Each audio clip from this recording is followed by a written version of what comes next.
ஓம் நம சிவாய. ஓம் சிவாய விஷ்ணு ரூபாய விஷ்ணுவே சிவரூபிணி நமஸ்தே சிவ விஷ்ணு ரூபாய நமஸ்தே சர்வரூபிணி. வணக்கம், நான் உங்கள் ஜோதிடர் சிம்மம் எஸ் திருக்குமரன். ஜாதகங்கள்ல இருக்கக்கூடிய பலன்களையும் நன்மை தீமைகளையும் பற்றி நம்ம பார்த்துட்டு வந்துட்டு இருக்கோம். ஒவ்வொரு வீடியோவிலையும் சப்ஸ்கிரைபர் அனைவர்களுக்கும் இன்றைய நாட்கள்ல வணக்கத்தை கூறிக்கொண்டு, தொடர்ந்து ஆதரவுகளை கொடுத்து கொண்டிருக்கும் சப்ஸ்கிரைபர் அனைவருக்கும் நல்ல பலன்கள் உங்களுடைய வாழ்க்கையில கிடைப்பதற்கு உண்டான, உங்களுடைய வாழ்க்கையில் நடக்கக்கூடிய விஷயங்களை உங்களுக்கு உங்களுடைய ஜாதகத்துல எந்த மாதிரியான சூழ்நிலையில் உங்களுடைய கிரகம் இருக்கு, அந்த கிரகத்திற்கு தகுந்தாற் போலுள்ள பலன்களை நீங்கள் பெற ஒவ்வொரு வீடியோக்கள்லையும் நாங்க சொல்லிட்டு இருக்கிறோம். அதனால சப்ஸ்கிரைப் ஆனவர்கள் பயன்பெற்று, அதுபோல இருக்கக்கூடிய உங்களுடைய குடும்ப உறுப்பினர்களும் நன்மை பெற, உங்களுடைய நண்பர்களுக்கும் நன்மை பெற இது போன்ற வீடியோக்களை உங்களுக்கு மனதிற்கு திருப்தியாக நன்மைப்படுது அப்படிங்கிற பட்சத்தில் நீங்கள் அதை ஷேர் பண்ணி அவங்களையும் சப்ஸ்கிரைப் பண்ண சொல்லி பயன்பெற வேண்டிக்கிறேன். இன்றைக்கு ஜாதகத்தில் பொதுவாக நம்ம ஜாதகத்தில் ஒரு விஷயத்த பார்ப்போம். அதாவது கேள்விப்பட்டிருப்போம், கெட்டவன் கெட்டில் கெட்டிடும் ராஜயோகம் சொல்லிட்டு ஒரு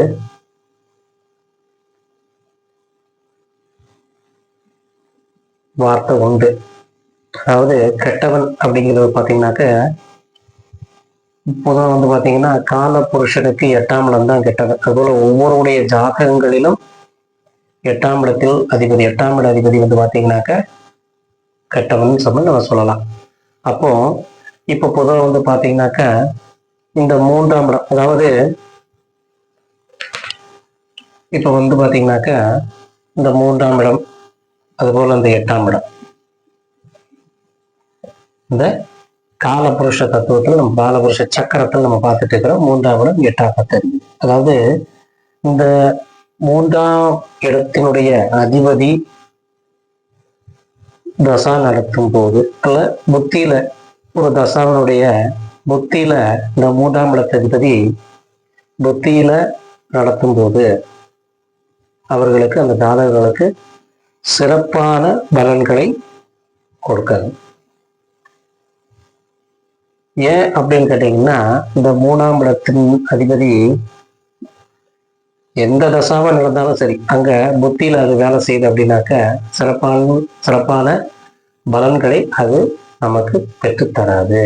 அதுபோல பார்த்தீங்கன்னாக்க இந்த 8ஆம் இடத்து அதிபதினு சொல்லக்கூடிய இந்த 8ஆம் இடத்து அதிபதி செவ்வாய், இந்த 8ஆம் இடத்து அதிபதி இருக்கக்கூடிய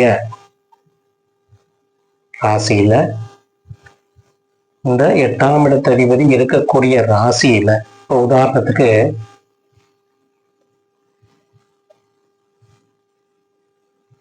இப்ப பாத்தீங்கன்னாக்க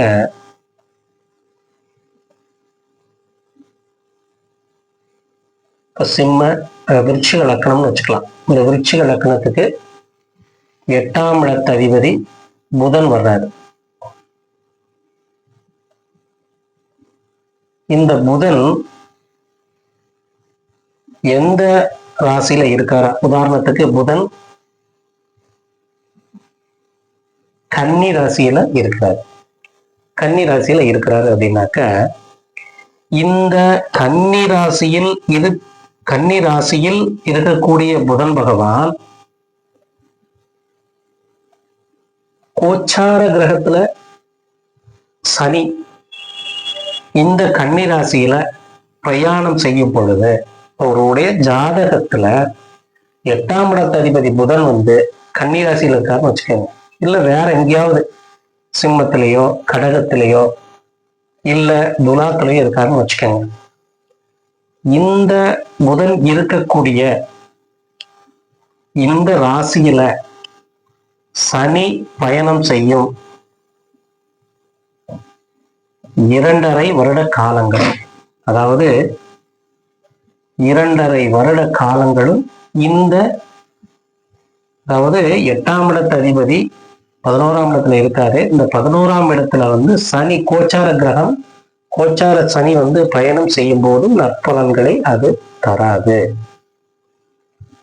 அப்போ இந்த 3ம் 8ம் பார்த்தீங்கன்னா தசா நடக்கக்கூடிய காலங்கள்ல நமக்கு சிறப்பான பலன்களை அங்கே நமக்கு தராது.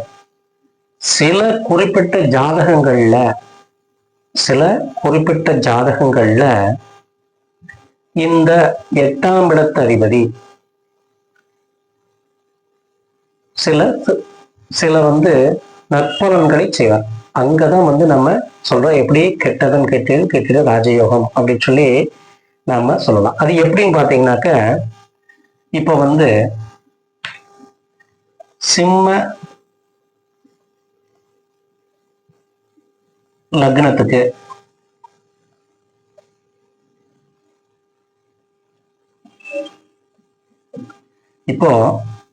சிம்ம லக்னத்துக்கு 8ஆம் இடத்து அதிபதினு சொல்லக்கூடியவர் இந்த குரு பகவான். இந்த குரு பகவான் திரிகோணம்சத்துல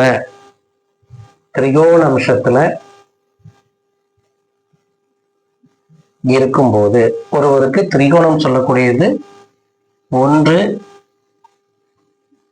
5, 9 இதுதான் திரிகோணம். 1, 2, 3, 4, 5ஆம் இடமும் 6, 7, 8, 9ஆம் இடம் தான் திரிகோணம். அப்போ அந்த திரிகோணத்துல ஒருவருடைய ஜாதகத்துல, சிம்ம லக்னக்காரர்களுக்கு ஒருவருடைய ஜாதகத்துல குரு 8ஆம் இடத்தில் அமர்ந்து இருந்தாலும் கூட அந்த குரு நல்ல நிலையில், அதாவது அந்த குரு நல்ல நிலையில் இருப்பாரேயானால், திரிகோணத்துல அந்த குரு நல்ல நிலையில் இருப்பாரேயானால் அவர்களுக்கு அந்த ராஜயோகம் என்பது கிட்டும். அப்போ இந்த குரு பகவான் இது போல ஒவ்வொரு லக்னக்காரர்களுக்கும் அந்த 8ஆம் இட அதிபதி வரக்கூடிய அந்த கிரகம் திரிகோணத்துல அந்த கிரகம் இருந்தால், அந்த கிரகம் கெடாமல் யோகமாக நல்ல நிலையில் இருப்பாரேயானால் இது போன்ற ராஜயோகங்கள் கிட்டும். அப்போ ஒவ்வொரு கிரகங்களும் இருக்கக்கூடிய அந்த வீட்டில் அந்த கிரகங்கள், பார்வை செய்யக்கூடிய கிரகங்கள் எப்படி அமைந்துள்ளது என்பதையெல்லாம் கவனத்தில் எடுத்து நாம நம்மளுடைய ஹாரோஸ்கோப்புகளை, ஜாதகங்களை ஆய்வு செய்து நாம் பார்த்து கொள்ள வேண்டும். இது போன்று பல நுட்பமான விஷயங்கள் நம்முடைய ஜாதகத்துல இருக்கு. எந்த காலகட்டங்கள்ல அந்த ஜாதகம் நமக்கு நற்பலன்களை தரும், எந்தெந்த காலகட்டங்கள்ல அந்த ஜாதகம் நமக்கு தீய பலன்களை தரும் அப்படின்னு என்பது எல்லாமே இருக்கு. கர்ம வினைக்கு ஏற்றவாறு, ஒருவருடைய கர்ம வினைக்கு ஏற்றவாறு தான் நம்மளுடைய ஜாதக அமைப்பு வரும்.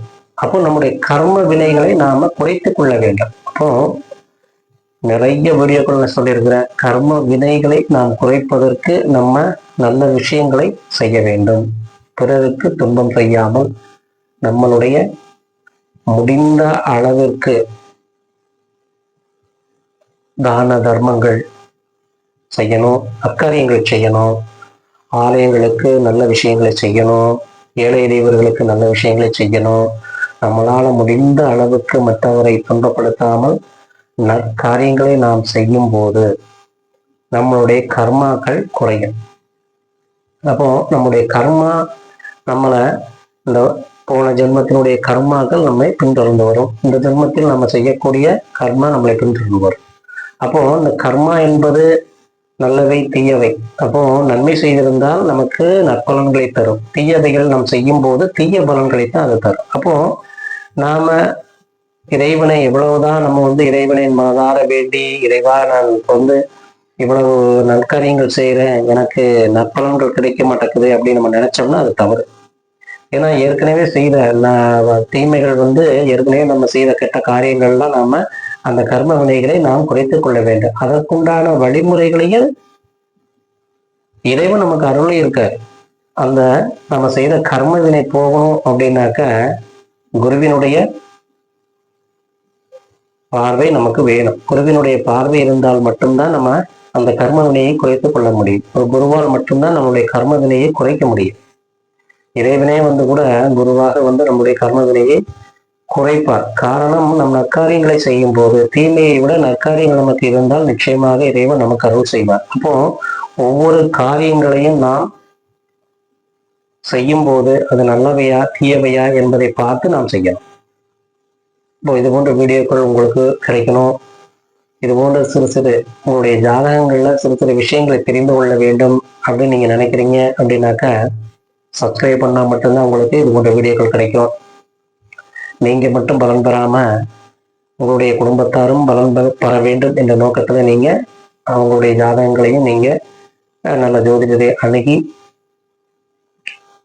ஜோதிடரின் கருத்துக்களை கேட்டு அவை வழிபாடுகளை முறையாக செய்து தான தர்மங்கள் நற்காரியங்கள்லாம் செய்து உங்களுடைய கர்மாவை குறைத்து இறைவன் பாதம் சரணடைய சப்ஸ்கிரைபர் அனைவருக்கும் நன்றியை கூறிக்கொண்டு வியூவர்ஸ் அண்ட் சப்ஸ்கிரைபர் அனைவரும் வாழ்க வளத்துடன் நான் உங்கள் ஜோதிடர் சிம்மம் எஸ் திருக்குமரன். வணக்கம்.